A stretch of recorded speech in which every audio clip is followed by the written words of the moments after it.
Kita beralih ke informasi berikutnya, Saudara. Dewan Perwakilan Rakyat hari ini menggelar rapat paripurna keempat di masa persidangan 1 tahun sidang 2021-2022.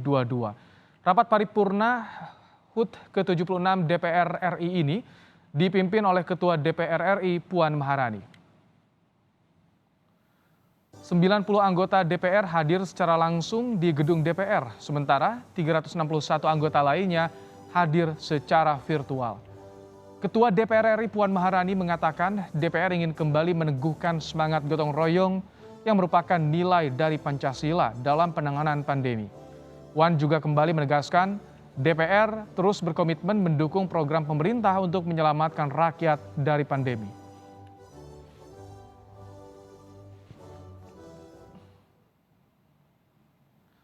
Dalam keterangan pers yang disampaikan seusai rapat paripurna, Ketua DPR RI Puan Maharani mengatakan sejumlah pembatasan yang dilakukan selama pandemi berdampak pada beberapa target DPR yang belum tercapai. Selain banyak anggota DPR dan staf yang terpapar COVID-19, DPR juga kehilangan 10 anggota DPR karena COVID.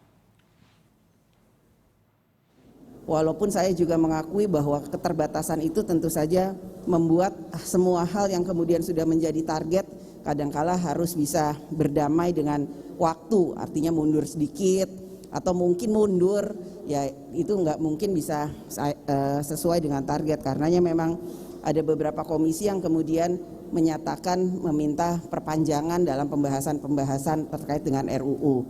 Saat ini di komisi-komisi juga di Balek sedang dilakukan pembahasan terkait dengan legislasi dan undang-undang. Lebih lengkap soal evaluasi kinerja DPR, kita bergabung dengan jurnalis Kompas TV ada Niputu Trisnanda dari Gedung DPR Senayan, Jakarta. Putu, apa saja menjadi evaluasi penting kinerja DPR? Ya, selamat sore Ibrahim dan juga saudara. Tentu saja kalau berbicara terkait dengan kinerja DPR, ini sesuai dengan fungsinya dibahas ada 3 hal pokok. Yang pertama terkait dengan fungsi legislasi, kemudian anggaran dan juga pengawasan. Sebetulnya evaluasi yang paling disoroti pada rapat paripurna yang hari ini dilakukan oleh DPR, anggota DPR, termasuk juga yang disampaikan oleh Ketua DPR RI Puan Maharani adalah terkait dengan fungsi dari legislasi. Dari tadi disampaikan dari pernyataan Puan, maksud kami tadi disampaikan bahwa ada sejumlah rancangan undang-undang yang tidak selesai sesuai dengan target. Berbicara terkait dengan kinerja DPR RI dalam rapat paripurna tadi memang membahas bagaimana kinerja mereka selama periode 2020 sampai dengan 2021. Sebetulnya total yang akan direncanakan untuk dibahas pada periode tersebut tepatnya ini terhitung dari 16 Agustus 2020 sampai dengan 15 Agustus 2021 itu ada sekitar 246 rancangan undang-undang yang akan digodok di kompleks Parlemen Senayan ini tentunya oleh dewan-dewan yang ada.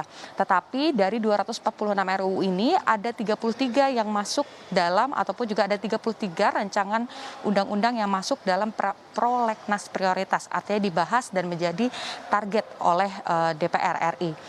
Dari 33 itu tadi Puan menyebut bahwa baru ada 9 undang-undang yang kemudian selesai, artinya sudah disahkan dan mulai diberlakukan.